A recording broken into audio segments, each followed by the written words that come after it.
Hey, thanks for watching this interview. I just want to intro this a little bit. This is Anna. She's one of my students from the Animator's Journey program. You can check out at animatorsjourney.com. She has a really unique story and one that I think is inspiring to a lot of animation students. The fact that she knew nothing about animation, and in about 4 months, she got her first job working remotely from the Ukraine. So this is a really cool story, and she's progressed really well through the program. So let's take in and listen and hear her story. Thanks for watching. I wanted to introduce Anna Petrovska, and she is one of the Animator's Journey students, one of the first students who went through the beginner program. And I wanted to talk to her because she is a success story, basically, in just a few months of knowing nothing about animation, going through the program. She's now working as a professional animator.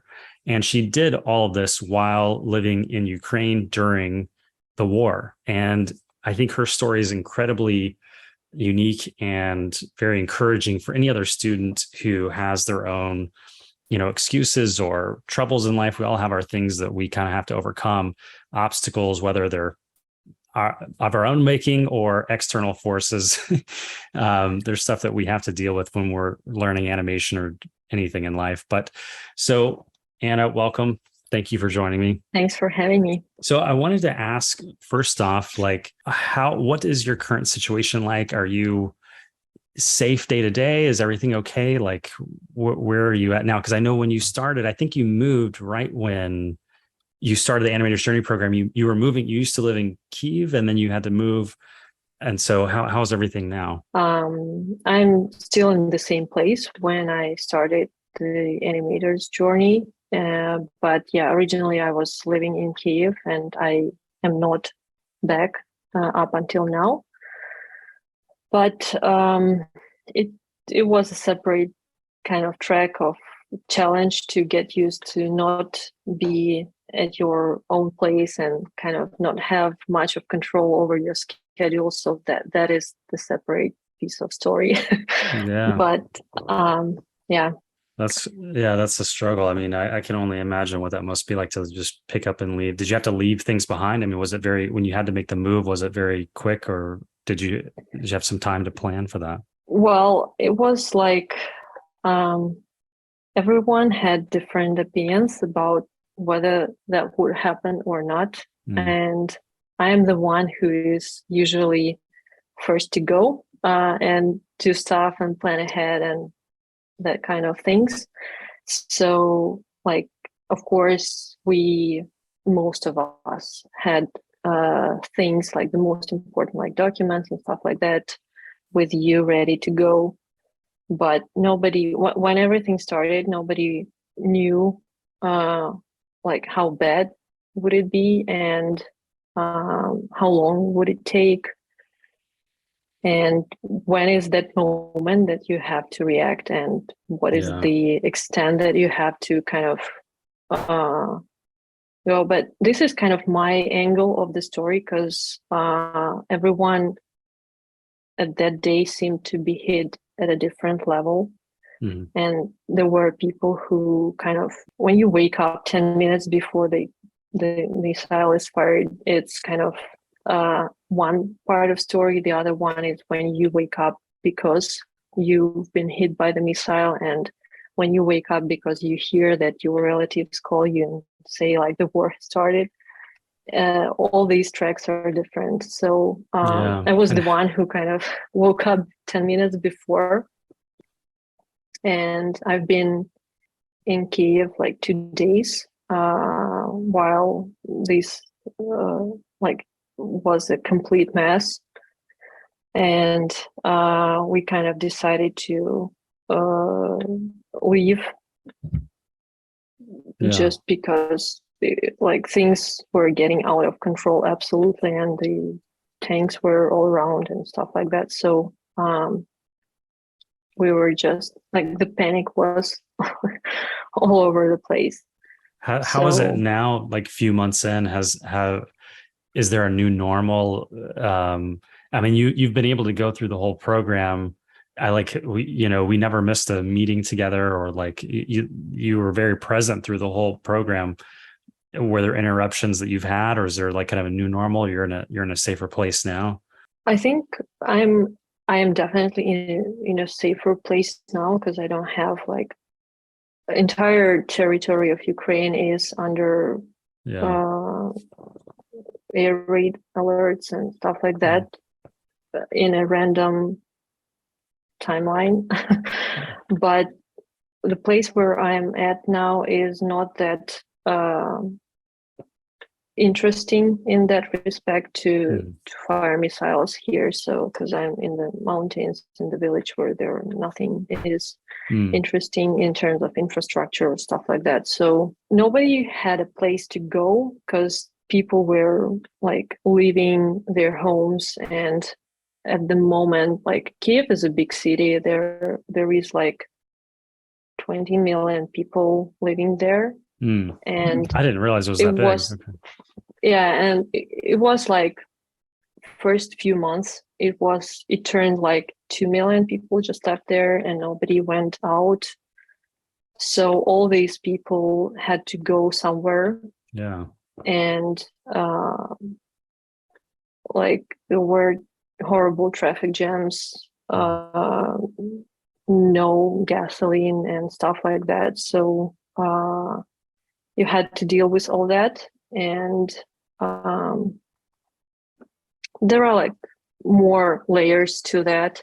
But when you are, we were lucky enough to find the place to stay, Mm. and we're here up until now, and we're living in the house of our friends so far. Yeah. But and we are kind of part of the family almost. We have to kind of deal with the inner rules of the house and stuff like that. So there is different rhythms, and you have to just get along with everything that's going on, and you have to adjust. So this takes a toll on what you get used to while Yeah. you're investing time on your development and career and stuff like that. And now you have to have certain, um, I'm looking for the right word, but I think that's our trade-offs that you Yeah. have to kind of make, and make the choice what is the highest priority for you Yeah. now. What when you decided, because I think on your Twitter bio it has like you worked in QA or something for a tech, kind of like a Yeah. tech company before. Can you explain kind of like what your role was? Was that for a Ukrainian company, and or you did it remotely? And then what made you think of switching to animation? And was the war part of that decision, that it was kind of like, I need to make a change, or how did that all play together? Well, I think the war was something that was the anticipation of something horrible could happen kept me away from making that decision more eagerly um, for a while. Because initially, like even I had a conversation with my husband the day before the war started that I'd like to have a plan, like prepare things on my current place by the end of summer, and then maybe start studying and switching in a more smooth way. So, and if we can take a few steps back, like why did I get into animation or how I decided to switch? I did have a pretty interesting, but with a few tweaks, career of also QA in a software company, software development company. It is an American company that develops products in educational technology, and they have development center in Ukraine as well. And I was a part of it for about like 4 years or almost five. And I've been working there as a QA and then product manager and project manager, and then QA lead, even with working with multiple teams. And like it was, as I mentioned, I had a few twists which were not by my wish. And I think I have just exhausted all the opportunities that I've had on that role with that company. And I wasn't really feeling like I am ready to switch just to another company. And I was looking for more fulfilling opportunities outside of that industry, but still willing to be present in the technical aspect and creative aspect. So I had most of these parts present in my work, and I wanted to preserve this in my future endeavors, so to say.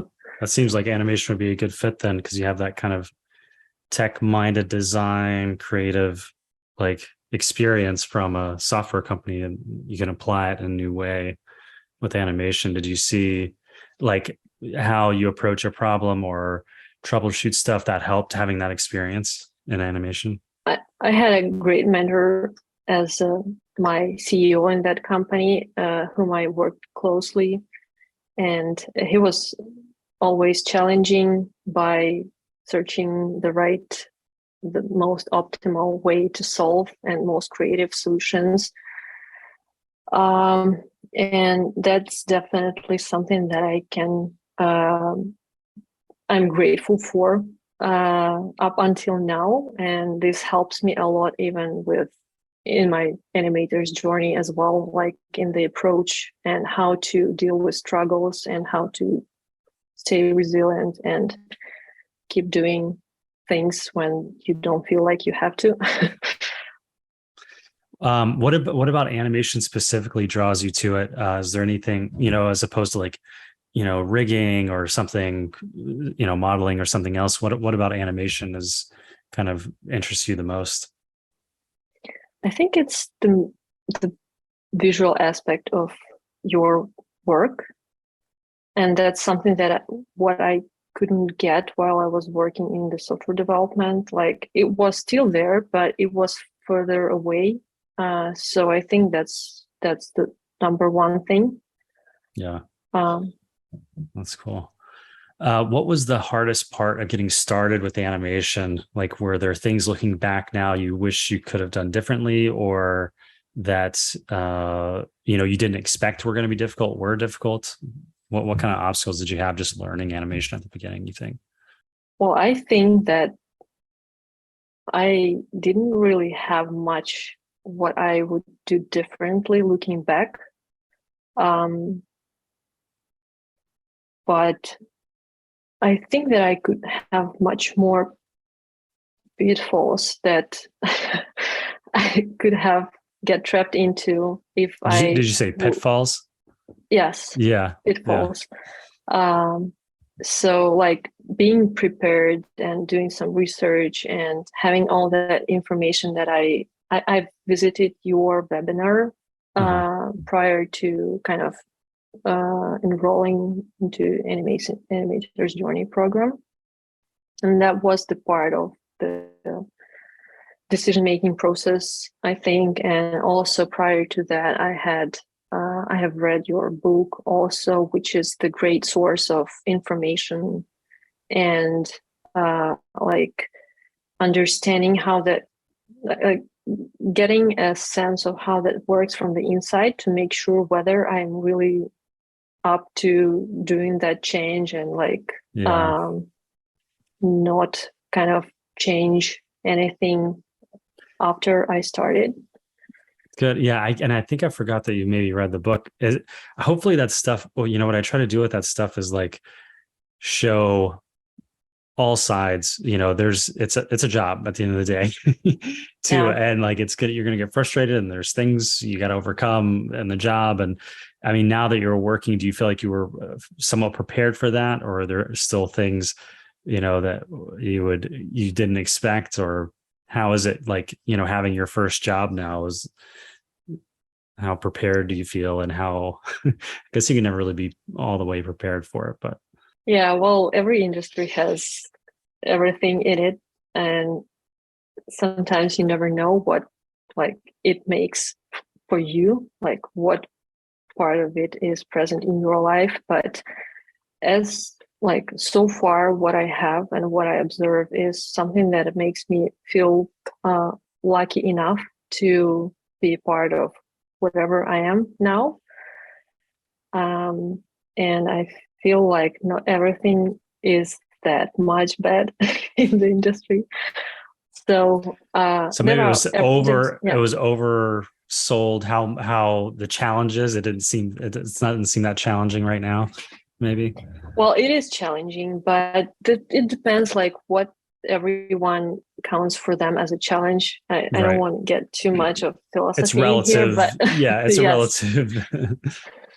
That's cool. Yeah. I would always rather err on the side of like over preparing someone, because I think especially right when you start, because you're about to spend all this time and energy, and you don't want to do it for something that you, in the end, you don't really want, and you don't find that out until you've already gotten the whole way there. You're like, wait a minute, this isn't what I thought it was going to be. So I'm glad to hear that it's, kind of in the realm of what you had expected from the beginning. And hopefully those things have helped kind of give you the overview of what working in the industry is like. What advice would you give other people who are in a similar situation to you were, kind of on the fence?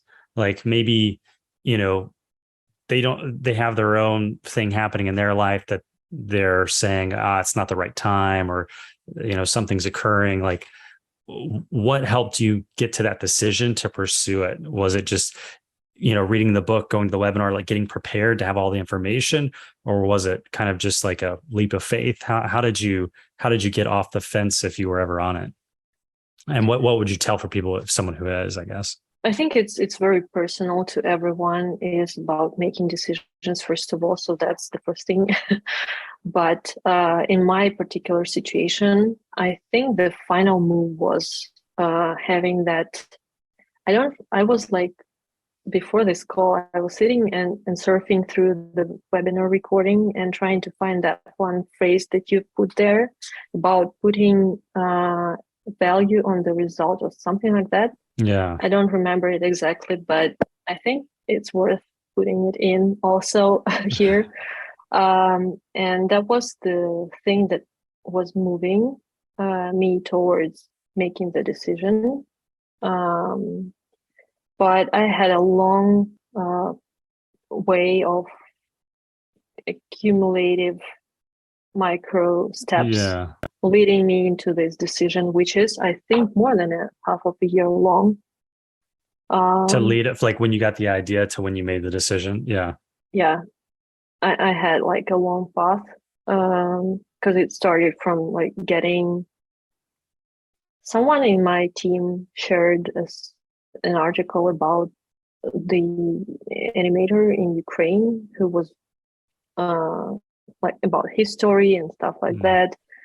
And that was actually the first thing when I learned about animation, and I kind of started digging deeper and researching about what that industries look like and what is the profession and what does it take. And it started to kind of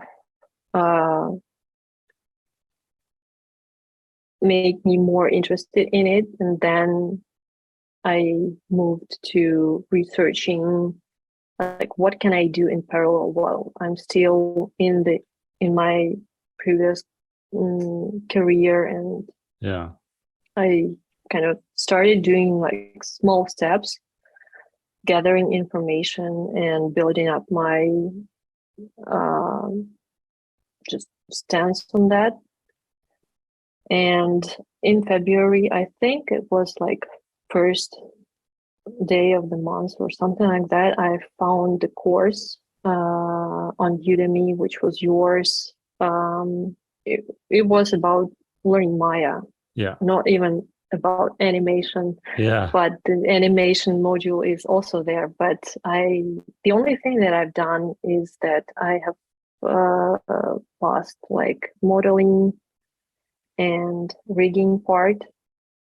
And then like the war started and stuff like that. And I had to pause, and then was the webinar and Animator's journey started. And I'm so glad the timing worked out for that, because the way you describe it, it was like you were the first kind of person to go through all of those steps, because I just made the webinar. I just kind of started enrolling people in Animator's journey, and the timing it just worked out so good. I'm so glad it was available and like we connected over that, so that Yeah, yeah, we're at where we are now. We're both on our own journey, still going. It's not like it's over. We've reached the finish for line or sure. anything, but I think it's worth celebrating the successes when they come, because there is so much hard work you put in, and it's like you got to like take a moment to really, you know, celebrate that moment that you're in right now. Um, Yeah. so is there any kind of, from an animation standpoint, were there, going through the program, were there any like eureka moments that you had that kind of unlocked like concepts or things that made the process easier? Because I feel like by the what stood out to me for from you as a student was that by the last challenge, your first pass on that walk cycle looked great. Like, and I think a lot of other programs, or when you're just seeing a student's work, you have no idea if a mentor held their hand through every step of the way, and it took 3 months to make this one shot. So what stood out to me with you was that your first pass, without any of my input, you had like a really good first pass on that walk cycle. And I was like, oh, okay. So I could tell all these things have clicked by the end of the program. That was really encouraging and like exciting for me to see. That, you were able to do that without any input from me. What was there something towards the end of the program that clicked, or was it just the accumulation of like challenge after challenge and it kind of getting that muscle memory? Yeah, I think it's a mix of few things. I was really struggling a lot up until then, and I still don't really know what I clicked, think but you're a little. I something think you're a little definitely hard on yourself, though. maybe. Yeah. And I'm not the one. I get to see the result. I'm not the one having to do the work. So I totally get from that standpoint, because when you're in the in the thick of it, you have a different perspective than someone who just gets to sit back and press play. Mhm, um, for sure.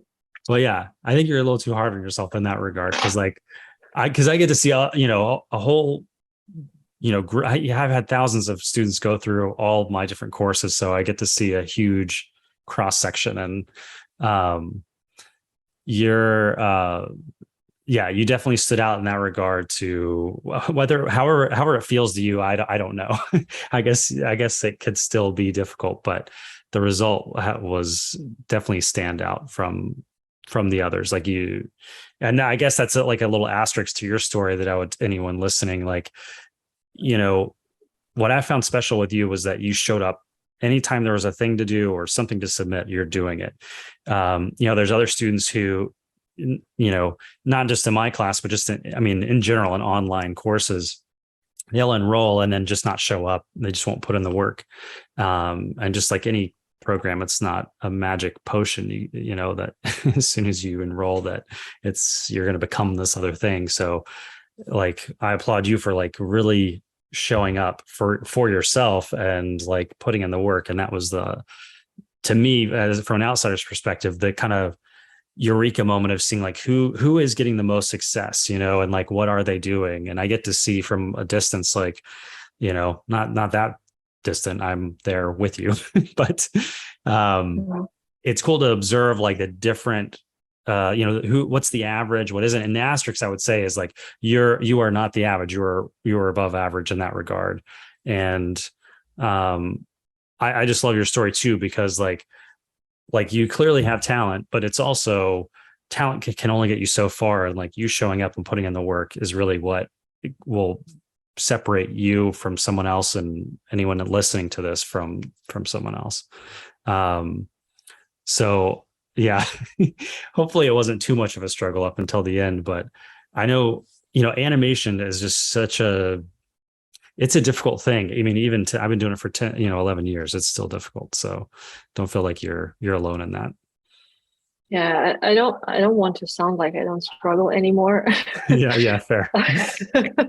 I do really. It just depends on the type of things that it changes, and I think I really try to follow what was in the demo, and that helped. But that was kind of a too edged sword because I was really afraid to get too much dependent on like just repeating after you and not having developed that vision of my own, how to make things and be self-dependent or more self-dependent.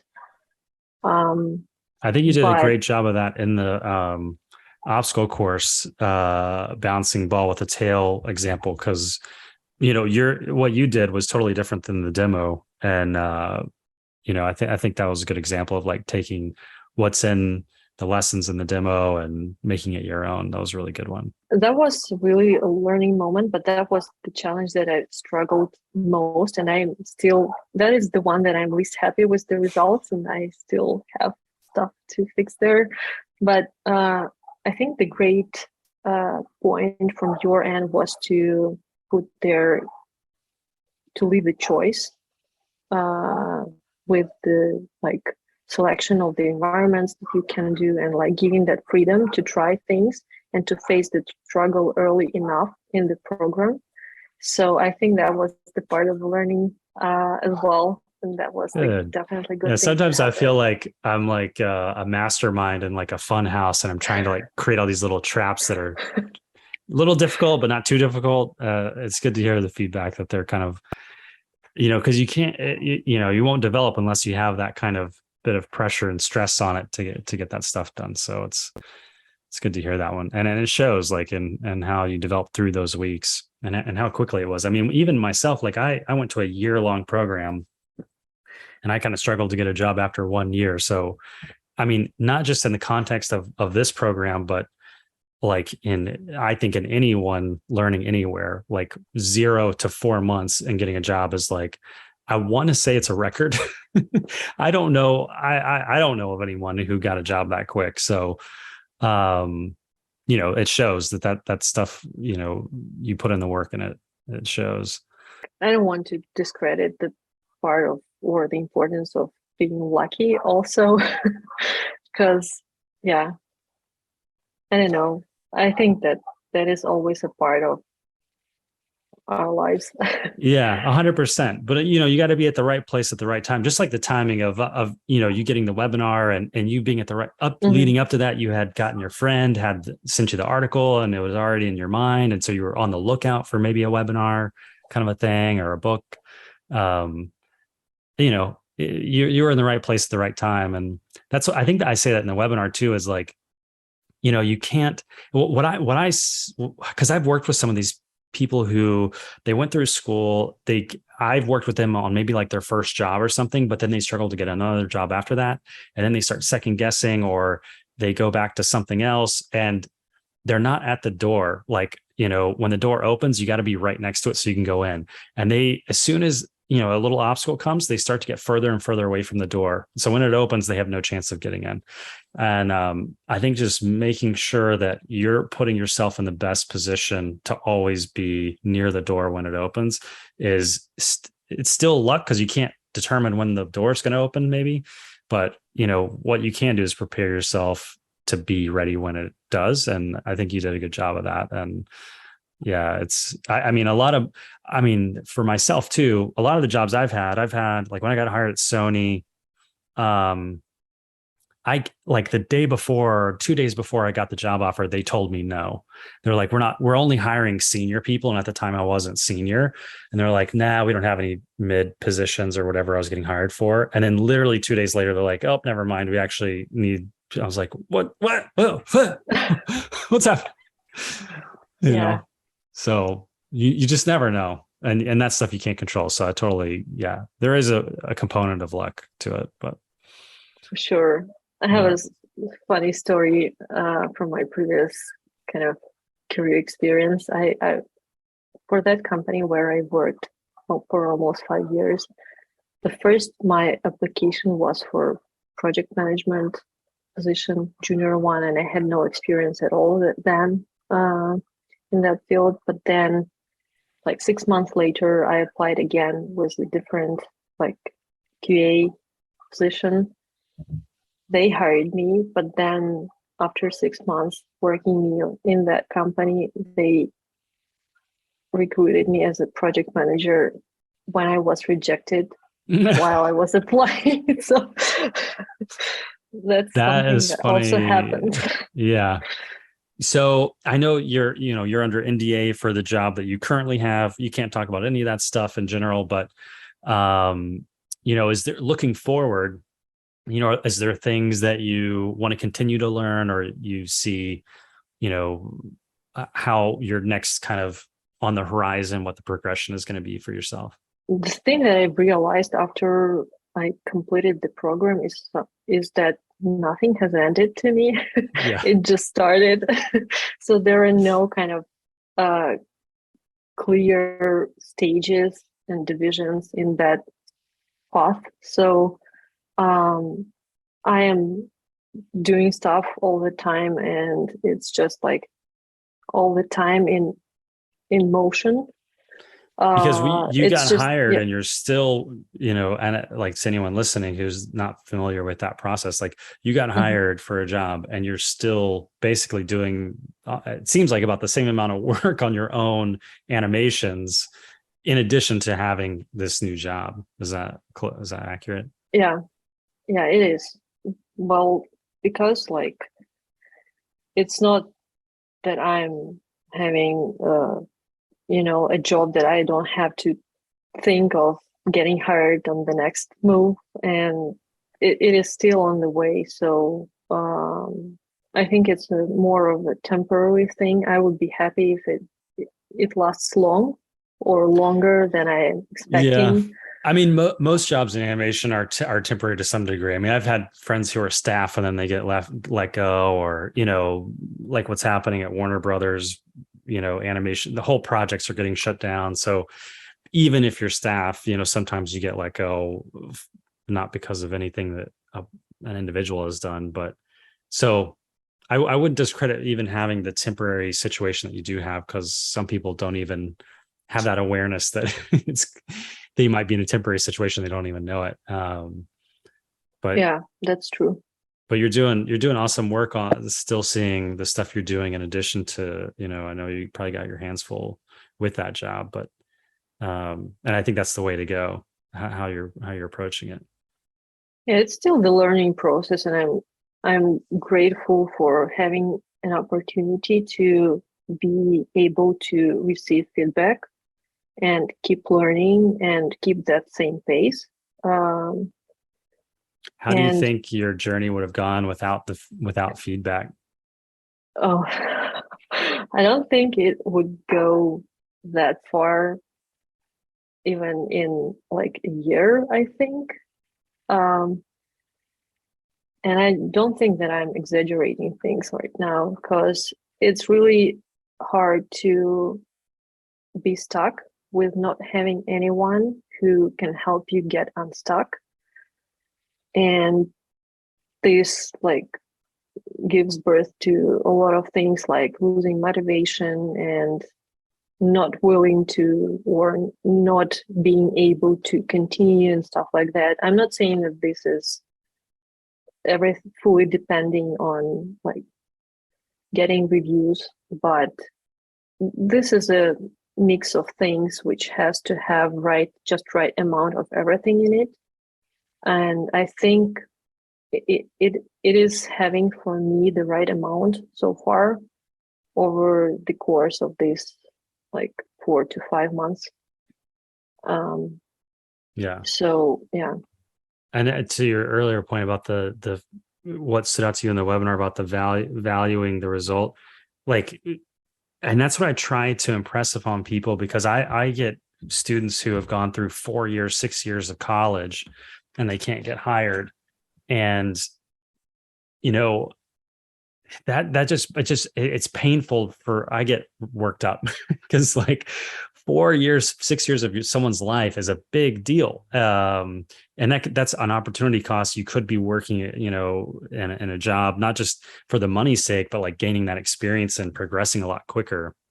And it's just very frustrating to see people, choosing a slower path when they don't have to. And that they're, maybe not valuing that time, and maybe they don't trust. That's why I love to hear your story, because like, I don't know, maybe they think I'm just making this up that this is possible or something. So it's really good to have like a face to the story that like this is a real thing. Yeah. Well, I have zero tolerance for going through motions, and that's when I notice this, I feel like that's number one thing when I have to pause and rethink what I'm doing and get back on track to be efficient and move forward fast enough, because the time is unreturnable and unrecoverable asset, Yeah. Is there unlike anything you anything. is there Yeah. anything you've done like workflow wise, like when you get in that when you recognizing it as a skill, and then like do you stand up from your desk? Do you do anything to kind of like draw yourself out, like, hey, all right, let's get back on track or anything? No, Okay. like, given that I've said that, I'm the subject of doing or making mistakes also, or like learning along the way of doing that, less of that. I have wasted a lot of time on doing things that I could have not done. Like, I will say I feel like it's maybe not always wasted, because then because you wasted it, you'll avoid that doing that again. So it has some value, mhm, because then you're like, I am going to avoid this, and know and look out for it before it even happens. So I feel like it has some value in the sense that you can at least look out for it, because I feel like that some of, even students that aren't my students but other students, I see their reels or whatever, it's like, as long as they can take that as a learning experience, because sometimes I'll get reels and it's like, they're very rough, and like clearly they're never going to get hired with the current state of the reel. But it's like, if you can take that feedback and know that that's the case, you can use that and be like, okay, I can't repeat this again. Like I gotta get out of this and use that value. And if that's painful to think because you spent so much time on that reel, maybe that like mhm. use that pain to avoid doing it again. But yeah, I know what you mean, because I get in the trap too. Sometimes I'll set a timer on my watch if I know, especially later in the day, because my decision ability gets less the more tired I get. So that I know towards the end of the day, I'm like, all right, let me set a 15-minute timer, and it'll at least jar me out of like, hey, what am I doing? Am I doing what I meant to be doing 15 minutes ago? Did I get off track? What's happening? Because it gets progressively my I don't know, self like regulation gets harder the time more tired. I mean, I think for everyone it does. So, but just acknowledging and trying to catch it helps. Yeah, it definitely happens to me as well. Mhm. And I can see what you're talking about. And like recognizing when you're stuck is also a thing that could help you along the way, especially at early stages when you are like overwhelmed with the information from all over the place. At least that happened to me, so that might be helpful for someone who's just starting the journey as well. Yeah. And I feel like feedback helps when it's a question mark. You don't even know if you're stuck and you're like, I don't know which way to go. And just having someone to tell you like, hey, do this. And then you're like, okay, back on track. I don't have to like spin my wheels or make something that doesn't look good. Um, it just can save a lot of time and frustration for sure. Yeah. Um, cool. Well, is there anything else that you would, tell your past self, or you would give advice to anyone thinking about, you know, pursuing animation in general, or enrolling into a course? Like if they think, oh, I'll just keep doing, I'll watch YouTube tutorials and I'll figure it out. Is there anything you would tell them? Yeah, I think I might restate a couple of things that we've talked Yeah. before today. But I think one of the major things that I would keep doing is asking for help when I feel that I'm stuck, or just for the reason of getting external evidence to what I'm doing wrong, or whether I'm doing something right and I should keep doing that. And another observation is like of my experience, in my experience, is that um, getting feedback on what is on the play blast or like on the video that you share with someone is one thing, just a part of the whole picture, but also getting feedback or being able to ask questions about what's outside of the viewport, like the workflow, the planning stage, the, you know, how you analyze the reference and things like that are very important to make the bigger picture of even your own roadmap for yourself as a starting animator to define the course of your development is a huge part of that. And it's been like that for me so far.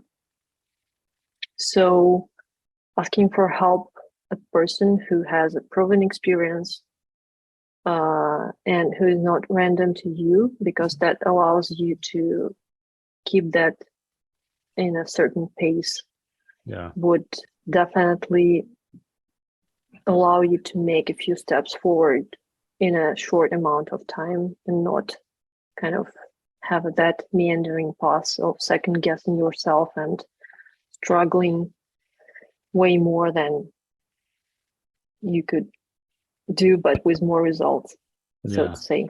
Yeah. Well, thanks, Anna. I appreciate it. Thank you. Hey, thanks for watching this interview with Anna. And if you want to enroll in the same program that she did, check out animatorsjourney.com. And if I'm still running the webinar, there should be a link that you can access it through that webpage as well. So thanks for watching. Please like, comment, subscribe, all that good stuff, and I'll see you next time.